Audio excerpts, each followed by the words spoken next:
So to our speaker tonight, Judy Bush BSc, Hons, Master of Environmental Studies and a PhD, is a Senior Research Fellow with the Faculty of Architecture, Building and Planning at University. Thank you. At the University of Melbourne.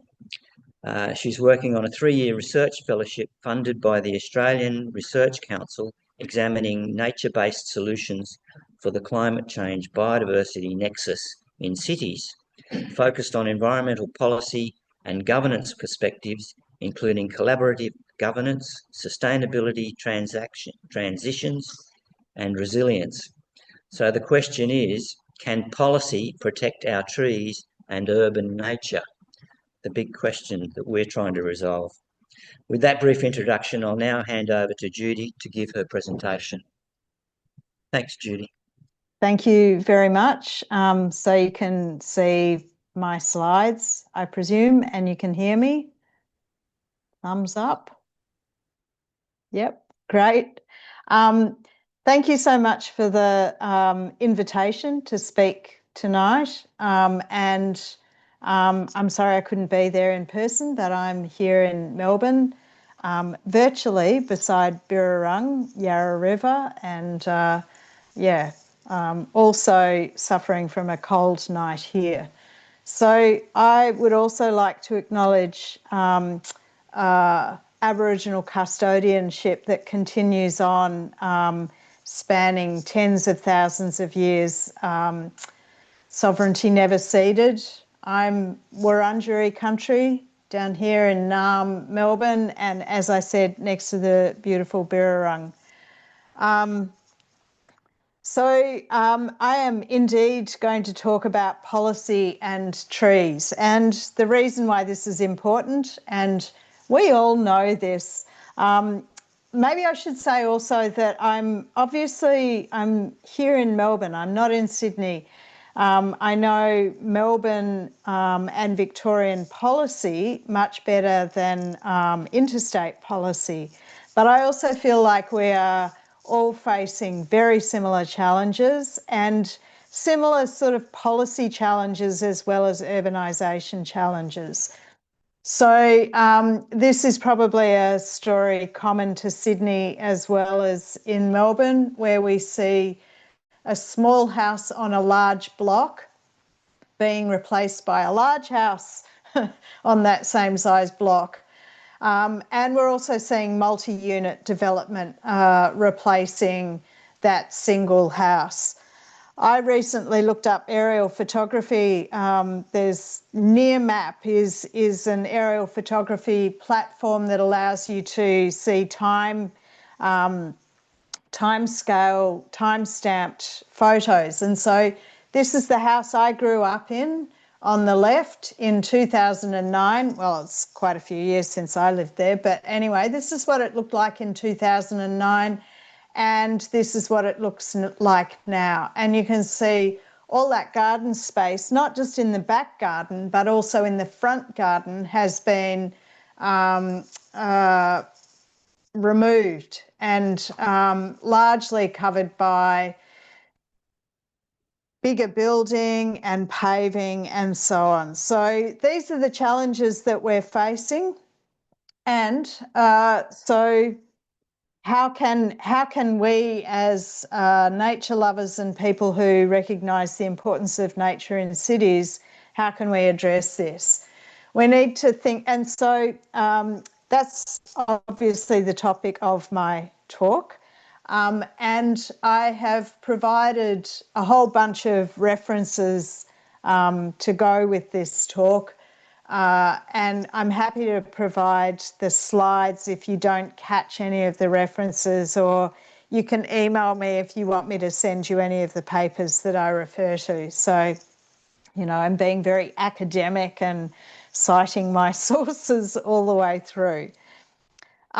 So we need to, in urban areas, we need to be retaining trees. We need to be retaining them in our biodiversity reserves, but also in our streets, definitely in our parks and gardens, in our backyards and front yards.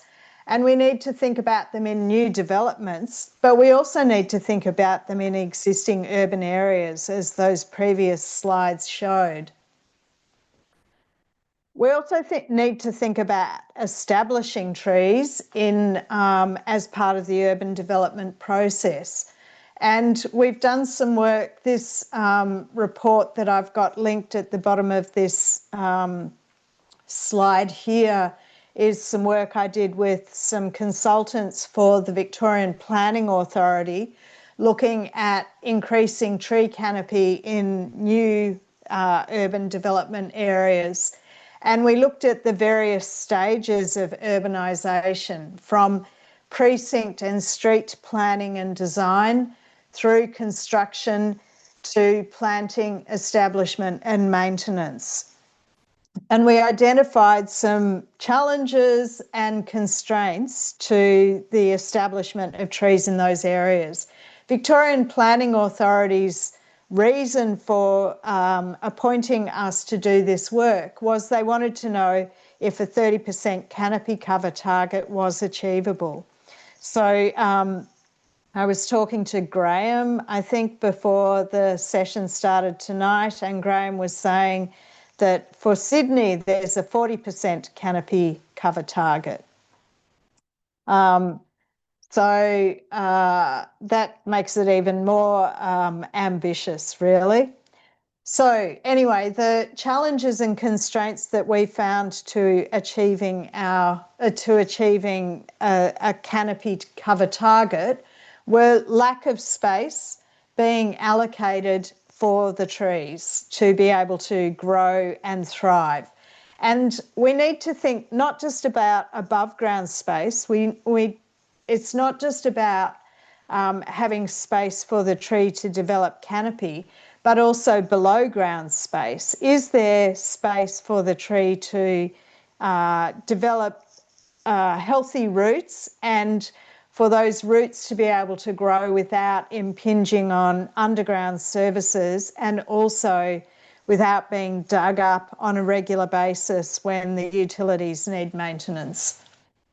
We also found in this work that we did that often there are very poor growing conditions for the trees. The soil might be, particularly in newly developed urban areas, the soil might be compacted from construction processes, and there might not have been enough thought put into water and adjacent uses and so on. Importantly, we need to think about which species we're planting. We need to make sure that they will be able to thrive within the conditions of urban areas. So temperature and water tolerances, as in, are they going to be given supplementary water, or are we expecting them to survive droughts? And also, will they be able to survive extreme heat events that we know are going to become increasingly frequent with climate change? Finally, in this research, we found that trees, some of the street trees thrived and grew good-sized canopies across the 10 years that we looked at the aerial photos. But some of those trees actually suffered damage or vandalism. In a couple of cases, what was a tree that looked like it was going well in one photo, in the next timescale photo, all we could see was a tradie's ute and no tree. So, yeah, we certainly saw lots of evidence of damage and vandalism. So these are the issues that we need to address to be able to establish trees in new developments, as well as retaining them in established areas. We've talked a bit about achieving canopy targets, and some research on Melbourne found that there was insufficient space to meet the canopy targets that had been set for those areas. So they looked at both the sort of default situation, but then also maximising either tree size or tree number. And they found that with all these different designs, we still were going to struggle to meet canopy targets. So in the work both that we did for Victorian Planning Authority as well as a whole lot of other research, we've been able to establish some clear success factors. So we need clear policies with objectives, goals and targets. We need space for trees both above ground and below ground. We need to pay attention to species selection. We need to look at precinct and street design. We need to think about where we're locating the vehicle access and what the lot frontage widths are to allow us to be able to fit large canopy trees into our streets. We need to really be careful about the growing conditions. And of course, we need community and organisational support. And we definitely need funding and resources for ongoing maintenance. So in terms of what targets we should be setting, it's very interesting that there's a 40% target that's been identified for at least some parts of Sydney. Some work that came out maybe 4 or 5 years ago suggested a tree cover target of 300. So this is a rule of thumb rather than a strict guideline, but it was suggested in that research report that 300 should be a guiding principle. Everyone should be able to see 3 trees from their home. There should be 30% canopy cover target in every neighbourhood, and it should be no more than 300 metres to the nearest green space. So these are useful guidelines. It's been pointed out in more recent research, for example, this one that I've listed at the bottom of the slide, that these targets shouldn't be applied in a really strict way because it depends on the urban fabric to which it's being applied. However, they provide a bit of a rule of thumb that we can keep in mind. So, yes, tree canopy, establishing and maintaining tree canopy in urban areas is difficult and becoming increasingly so with urbanisation. Can policy protect trees? And indeed, how would policy protect trees? I think often when people think about policy, they think about regulation, right? But policy mechanisms span more than just regulation. So policy is also achieved by these 4 different types of policy mechanisms, and I'm going to go through them each. So we have government provision and demonstration, information and community engagement, incentives, awards and grants, and finally regulations. And you can see on this bubble here, I'm suggesting that a single mechanism is unlikely to be sufficient for environmental policies. So don't just rely on regulation, don't just rely on incentives. We need to think about bringing these together.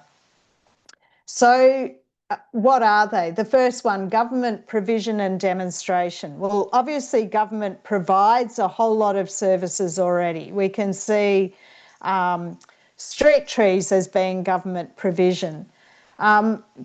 Government are also in a position to be able to demonstrate innovative approaches. So, for example, in Melbourne, local governments have been trialling structural soils in some areas to actually create high quality growing substrate and to actually also enable more trees to be planted in that one area. So that's government provision and demonstration. Then we have information and community engagement. So this includes guidelines, brochures, workshops. This is an example from one of the local governments in Melbourne, and you can see they've put out a backyard biodiversity guide. Probably your local government also has similar guidelines and community engagement. I think also having planting days, having activities, having workshops is also really important, not just publish stuff available from their website. Incentives, awards and grants are also important. And so this is the encouragement side of policy. So this is support and resources for tree management, for example. This is also recognising good work and recognising leading examples. And so examples of that in Victoria, we have the Premier's Sustainability Awards. We also have, for example, landscape architecture awards and so on.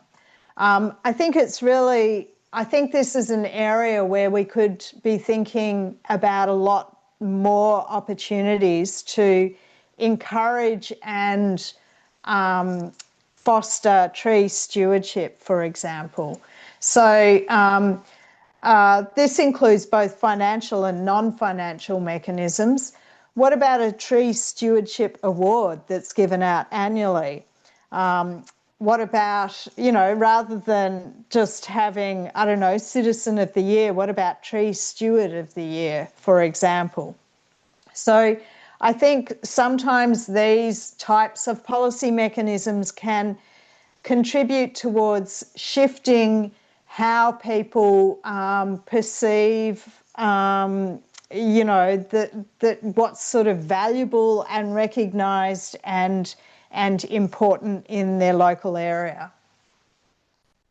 Finally, regulations. So this is, I think, when people talk about policy, I think a lot of people just assume that policy means regulation. As I've shown, is only one of what I would say the 4 different types of policy are. But it's a really important policy mechanism, and it specifies and mandates and requires particular action. Regulation has to be enforced for it to be effective, and we can probably all think of examples of where regulation isn't enforced and everyone goes, oh, well, who cares? No one's ever going to do anything about it.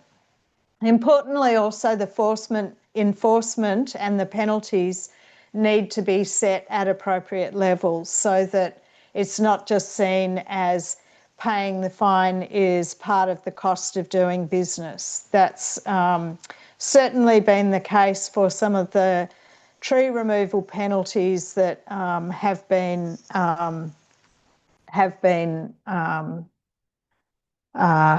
put on various different tree removal situations. Anyway, so regulations. Regulations can include planning scheme provisions. They can also include local laws, and they can also include tree bonds. And so I'm now going to talk about each of those. So I'm going to talk about them in relation to Melbourne because, as I said at the start, they're the regulations that I know more about.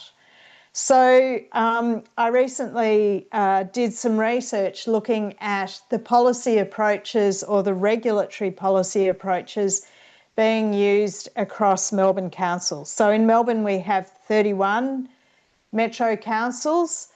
Of those, 23 have an urban forest strategy. That's not necessarily regulation, but that shows the sort of broader intent of the municipality. Of the regulations, 19 of our 31 councils have some sort of local law related to tree retention. 18 of our 31 councils have significant tree registers, And all councils have some sort of planning scheme provisions, but the approaches differ a lot. So you can see that it's very uneven across the Melbourne metro area, and that can sometimes create confusion and can also be used as an excuse for not following the laws of the municipality. Oh, I didn't realise it was different to the neighbouring municipality. Anyway, so local laws, that's the first type. Should I pause? Are there any questions in my stream of talk yet? Or shall I keep going?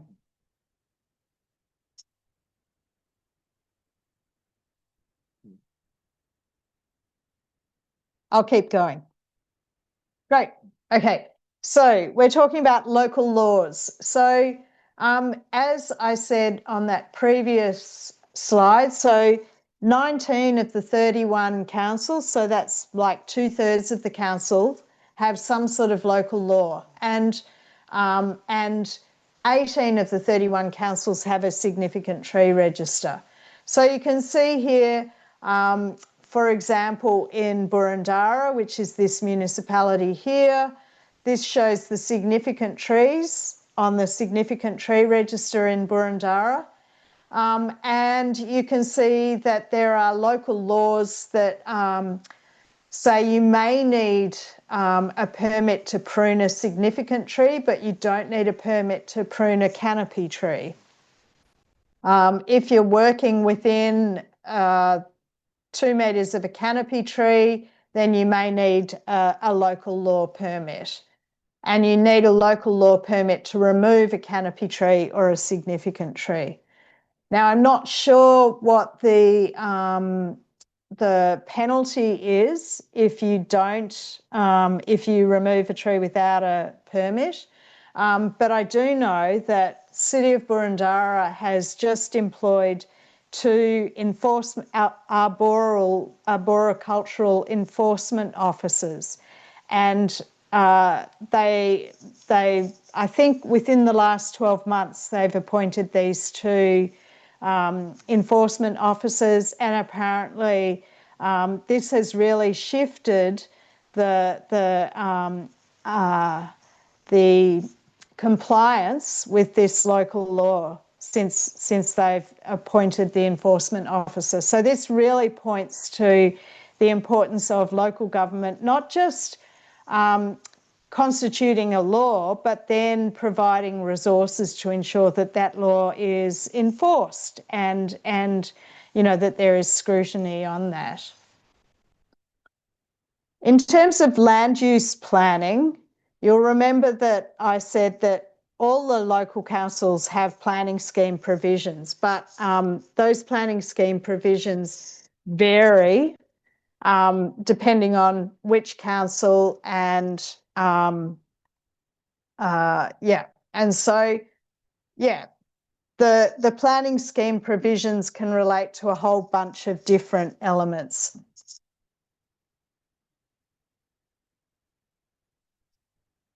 My cat has just left the room. The thing about planning schemes is that they are triggered by a development application and they don't usually operate proactively, and like local laws, they require enforcement to be effective. So some of the challenges and limitations. As I said, planning, when you have tree protection within the planning scheme, it's usually triggered by a development application. It requires enforcement. It needs to be mandatory. If it's discretionary or voluntary, then it lacks power. There have been some recent amendments in Victoria that are related to the housing crisis and trying to increase the number of dwellings that are being approved and built. And this may impact tree retention and planting. Certainly the requirements for garden space and for permeable surfaces have been removed from recent planning scheme revisions. I wanted to highlight this example from across the other side of the country, from WA. So has anyone heard of TreeNet? TreeNet is an amazing group based in South Australia. You can subscribe to their bulletin. So go to treenet.org. And they put out a regular bulletin. They have a tree symposium once a year. I went last year, it was fantastic. And they have news about trees, lots of local government type news and so on. So in the most recent bulletin that I read, they reported on a recent court decision in WA that I thought was super interesting, and I thought you would be interested in it and I would therefore share it with you. So I'll read it out. The power of local government planning policy to protect trees on private property was confirmed recently by the State Administrative Tribunal. Currently, 6 WA councils have tree protection measures based on the West Australian Local Government Association's Model Local Planning Policy Tree Retention. The recent tribunal decision involving a tree in the town of Cambridge establishes that tree removal constitutes a form of development, and it reinforces the legitimacy of local planning policies for tree retention. According to a planning lawyer, this would appear to be the first time that a court or tribunal in Western Australia has held that the removal of a single tree in an urban context constitutes development and therefore requires development approval. This finding has been welcomed by a whole bunch of people.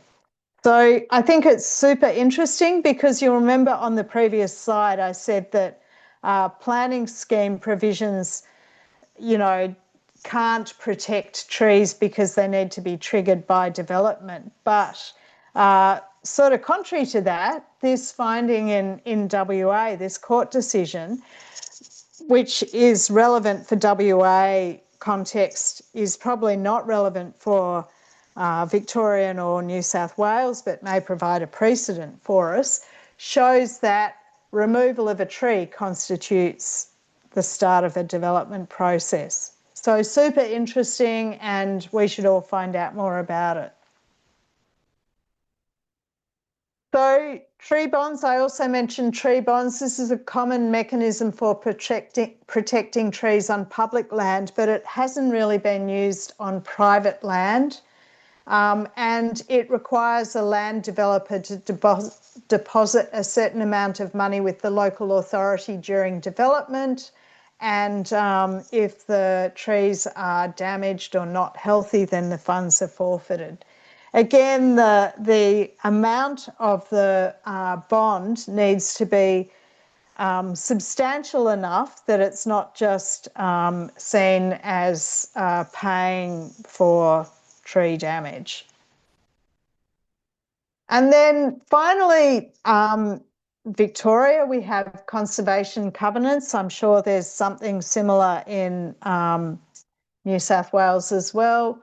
And conservation covenants are maybe one of the strongest forms of protection where people can put a covenant that is added to the property title to give legal protection in perpetuity.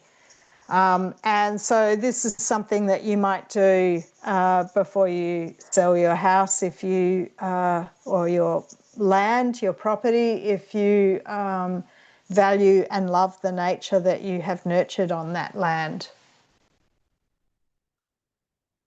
I'll pause momentarily. Any questions on any of that?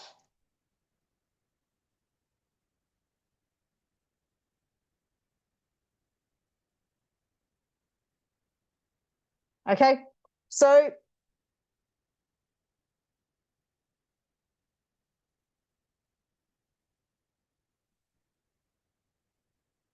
oh, hello.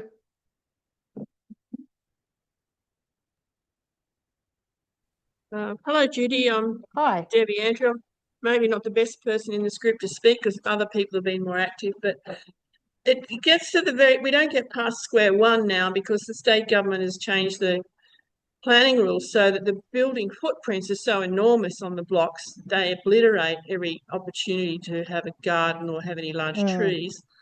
The attack on the existing trees is relentless. Minor kind of reasons are used to get rid of trees, and the council appears to be unable to challenge any of this. People blatantly disregard planning policy where we've got foreshore protection zones to protect bushland around the Georges River. There's been people who've actually just bulldozed it, absolutely completely cleared and cemented it from top to bottom, and yet they're not even challenged because council's too afraid to take them to court. Yeah. So we're losing because the building footprints are too enormous. They take up too much of the block. I'm sure there's no more people living in the houses than there were before, other than if you put a dual occupancy on there. Yeah. Again, the plantings are pretty pathetic. There are no cactuses and various non-useful plants for native fauna and flora. Any regulations are weakly enforced. The officers in council who have to maintain these rules are often very junior officers, and developers just kind of mow them down. And there's just multiple examples of, in the time I've lived over in this area and watched the beautiful old growth native forest being chopped and cleared away, and someone recommends a tree come out. Well, we need more than one opinion. We need more than one arborist to say a tree has to come out because not much is done to try and save them. So it's been very demoralising watching all this happening in the period of the 40 years I've lived in the suburb, a very beautiful suburb with tree canopy and native vegetation being just constantly attacked. Feeling a bit demoralised, and unfortunately none of those policy things make a difference when they don't even provide enough space for a planting, and the new developments out Western Sydney are disgraceful.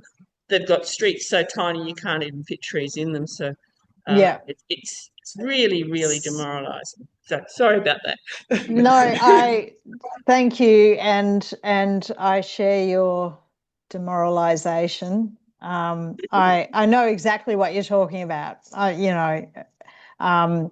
know exactly what you're talking about.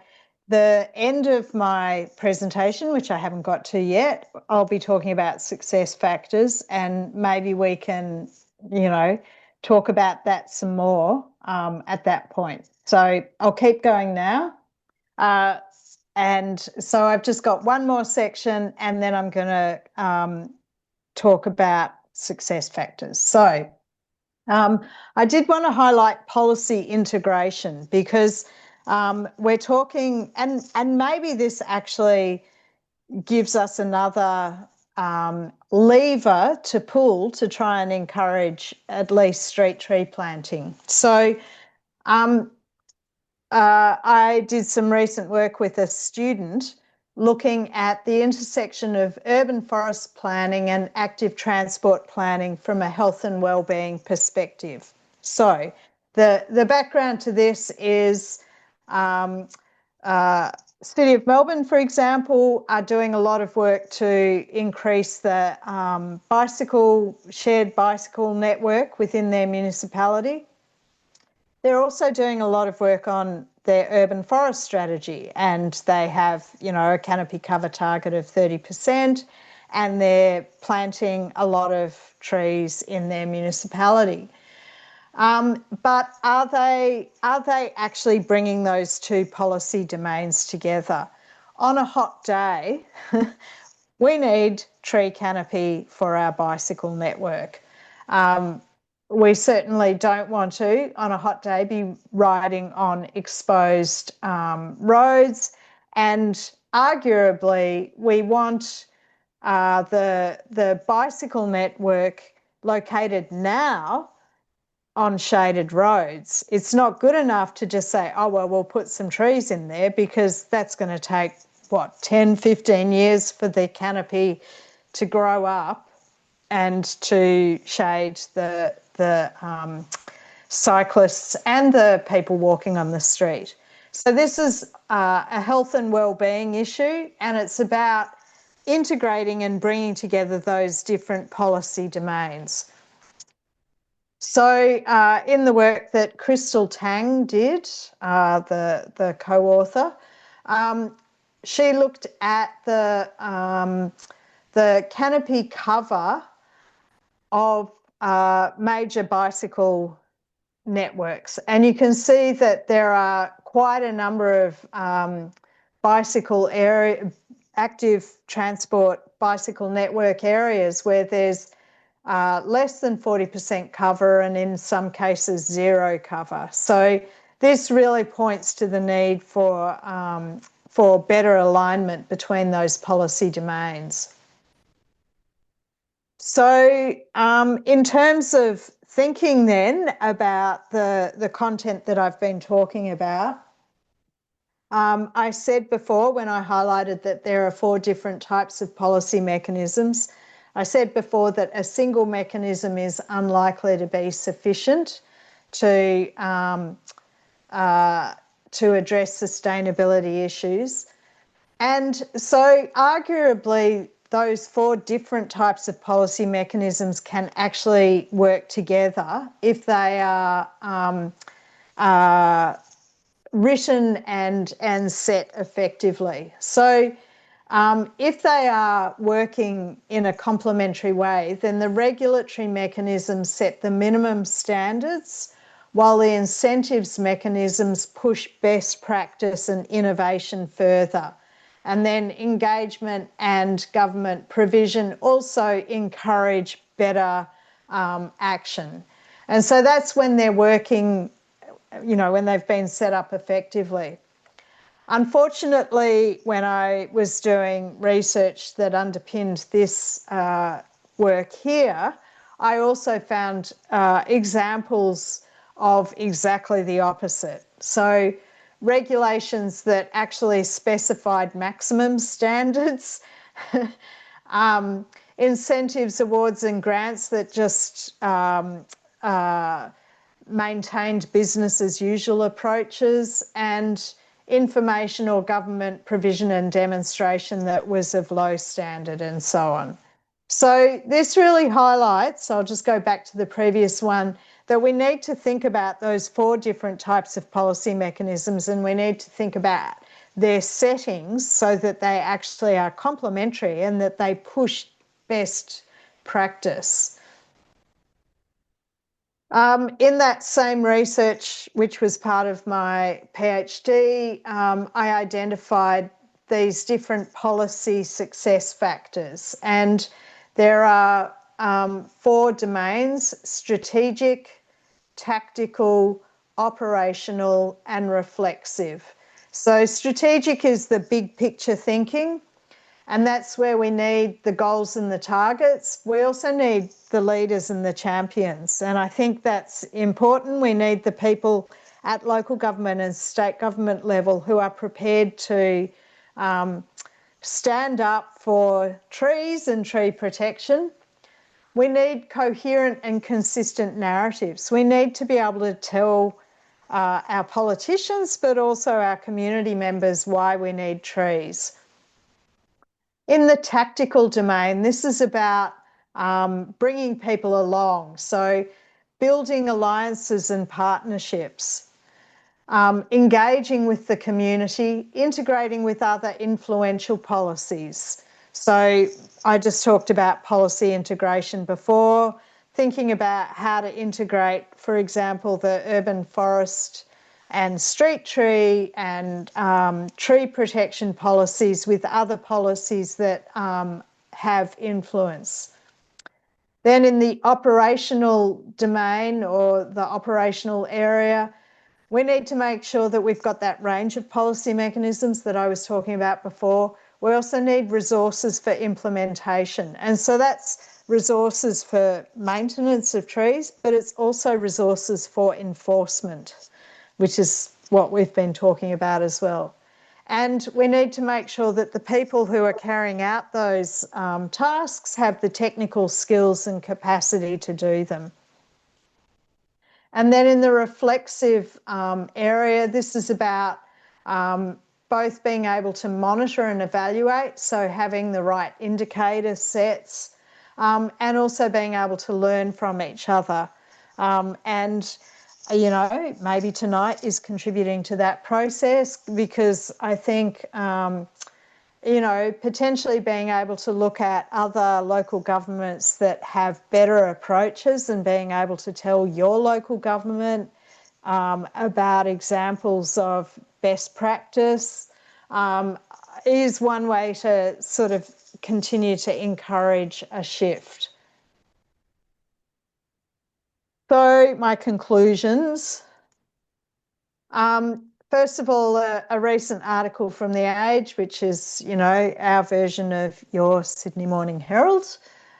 This is from June the 22nd. The tree in Nicholas's front yard has cost him thousands, but council won't let him cut it down.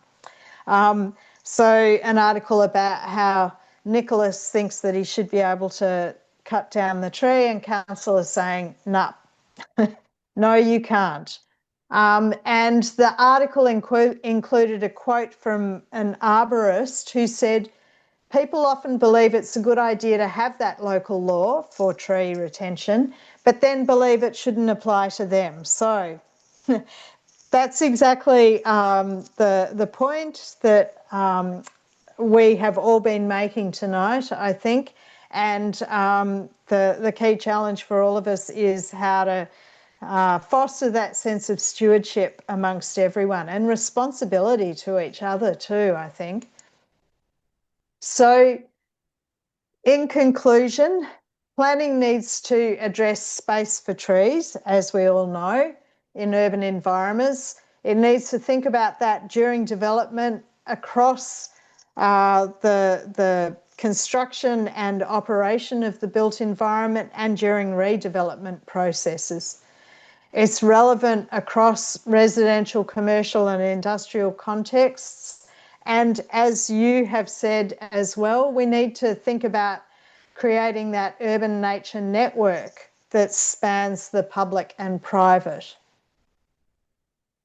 And to do that, we need to be able to combine different planning and policy mechanisms. We need to be setting and then enforcing those minimum standards. It would help if there was metro-wide consistency and metro-wide policy controls.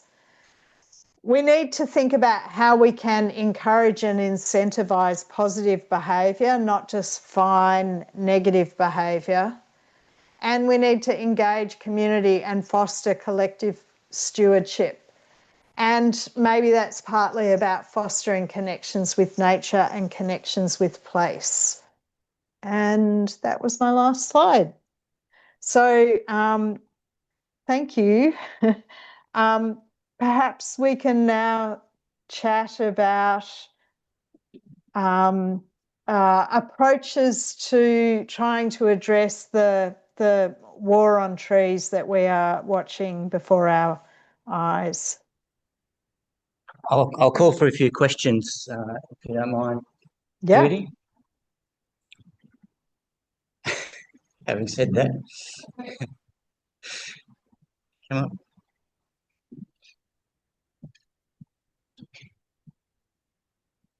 Hello, I don't have Hi. exactly a clear question. I kind of have, Just to speak up. sorry, I have different thoughts, I guess.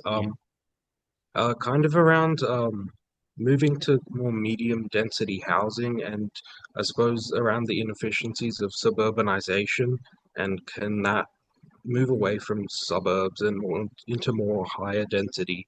How can that play a role in of course, keeping and maintaining and creating new tree canopy and urban nature? Thank you. Thank you for the question. Excellent question. I think the work that we did for Victorian Planning Authority, one of the key opportunities is thinking about precinct design and block design. And so, for example, having a whole bunch of houses where you have a driveway on the left-hand side, just for example, of the block, and then the next block has a driveway on the left-hand side, and the next block has a driveway on the left-hand side. That means you've got shorter nature strips, and so you've got less space to establish a large canopy tree in the street. If you have mirror image, and so you've got the driveways next to each other, then it also means you've got a longer stretch of nature strip, and that gives you more space for more trees or for canopy trees. So actually thinking about, so that's the sort of street design and precinct design, but also we can be looking at consolidating designs within blocks and including multi-unit developments, so that we don't have smaller separate garden spaces then surrounded by the buildings. If we consolidate those garden spaces together, that potentially gives more space.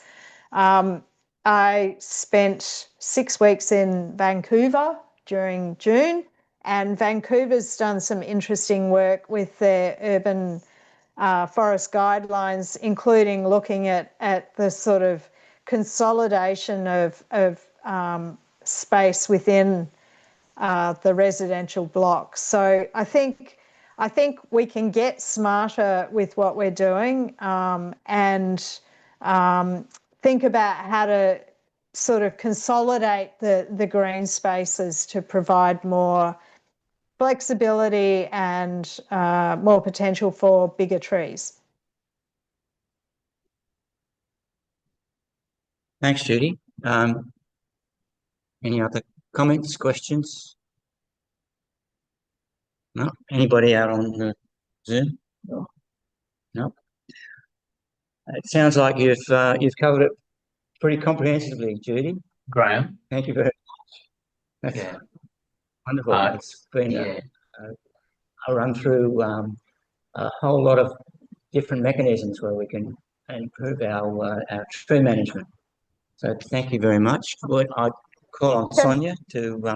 Can I just say one more thing, partly in relation to the question halfway through? I'm really sorry, I can't remember your name. But the sort of, the discouragement of just seeing trees being removed and feeling like nothing's working to keep them, and that, there's sort of lack of political will. I think it's interesting looking at some of the areas where things have shifted a bit, and electing people onto council. There's a group in Boroondara in Melbourne called Lighter Footprints, which I think Adrian saw, the Lighter Footprints group. So one of their members has now been elected to council and is, continuing to push and to headline the issues around climate change and around urban tree canopy and urban tree retention. So, and Boroondara, as I said, has recently appointed 2 enforcement officers. So I think being able to point to areas, being able to start flexing political influence is really important, and finding ways to build alliances and partnerships.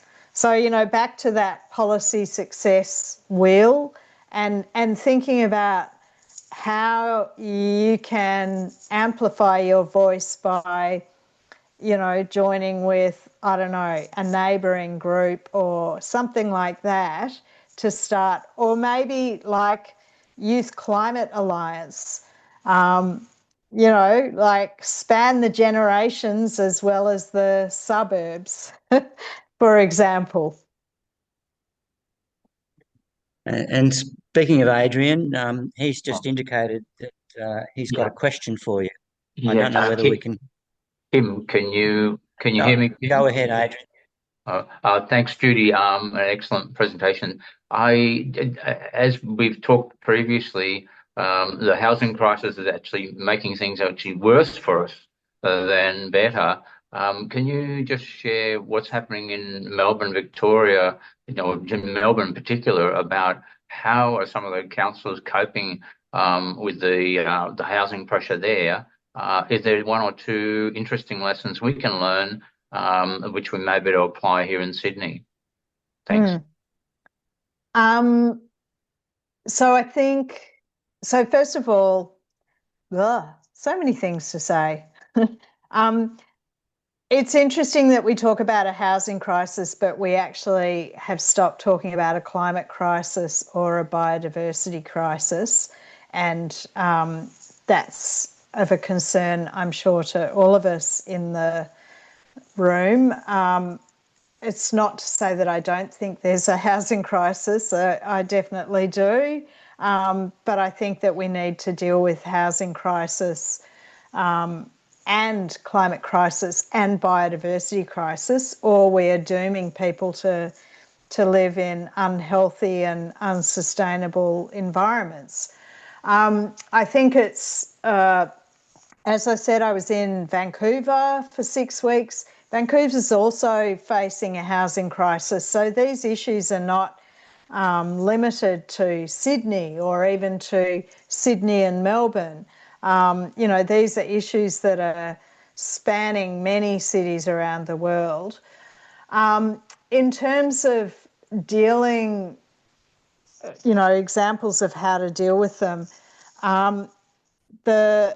so there have been new planning rules brought in Victoria that were just adopted at the end of March. So it's still sort of early days, and I'm not sure that I have any particular useful insights apart from, I think finding building alliances and partnerships is an important and often useful thing to do, and that can span state boundaries. And it can span national boundaries. Being able to look at, others' urban forest strategies and so on might be useful, but maybe also talking to community groups in other cities to hear about their experience, what's worked and what hasn't worked, and to share your experience as well might be useful. I think also building links with, for example, Planning Institute of Australia. So I'm a PIA member, Planning Institute of Australia member, and they have been writing about the new planning scheme changes in Victoria, and I know that they advocate to governments, and I know they have an influential voice. So possibly they could be a group that Oatley considers reaching out to if you haven't already. Thanks, Judy. Any more out there? Come on. Yeah.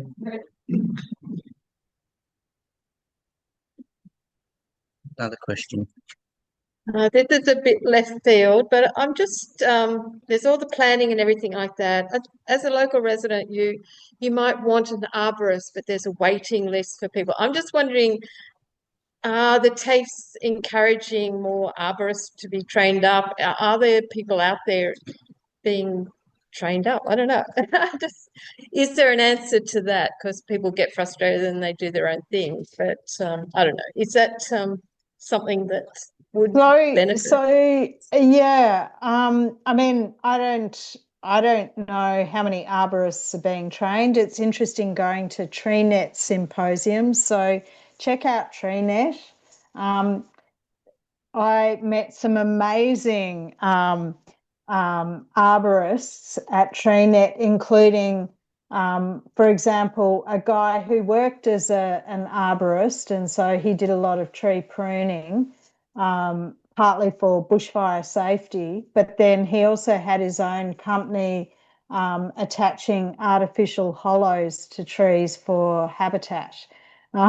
So, you know, there's a lot of interesting people around. I don't know at all the state of the industry and whether there's a skills shortage or not.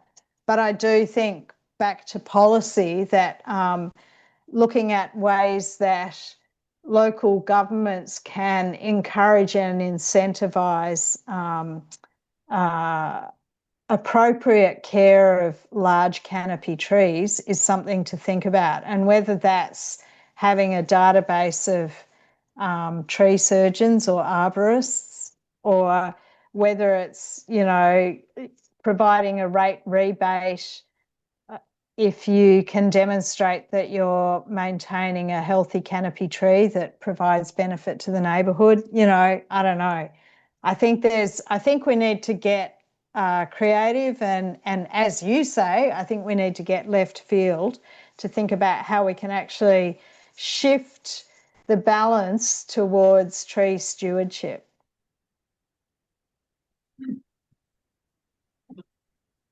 Thanks. That's wonderful, Judy. I'll ask Sonia to speak. Hi, Judy. Thanks very much Hi. for a very interesting talk. I think you're preaching to the converted here, because there were lots of people nodding their heads in agreement with lots of things that you said. We've probably planted many thousands of trees with our group, and often with community engagement. And I just found myself thinking, yes, we've done that. Yes, we've done that to many of the suggestions. Yes, we're suffering from development and the big houses on smaller blocks. We campaigned very hard for street trees, and in the last council budget, we were allocated 150,000, and we thought, yes, that's heaps, until we found out that only meant 150 trees. So it cost council $1,000 per street tree. So we're trying to help council be a little bit more efficient in their costing of that.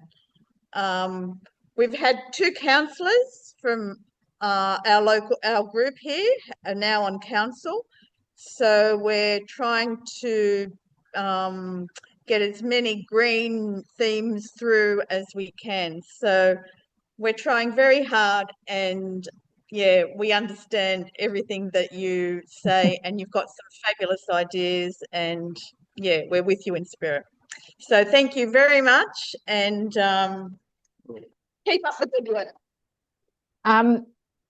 Thank you. And it's often the way that I feel like maybe I should have been quiet for half of this, and you could have spent more time telling me about what you've been doing, because it often is the way. But hopefully my talk has been useful nonetheless in just bringing together those different elements. And keep up the great work, and happy birthday for last week too.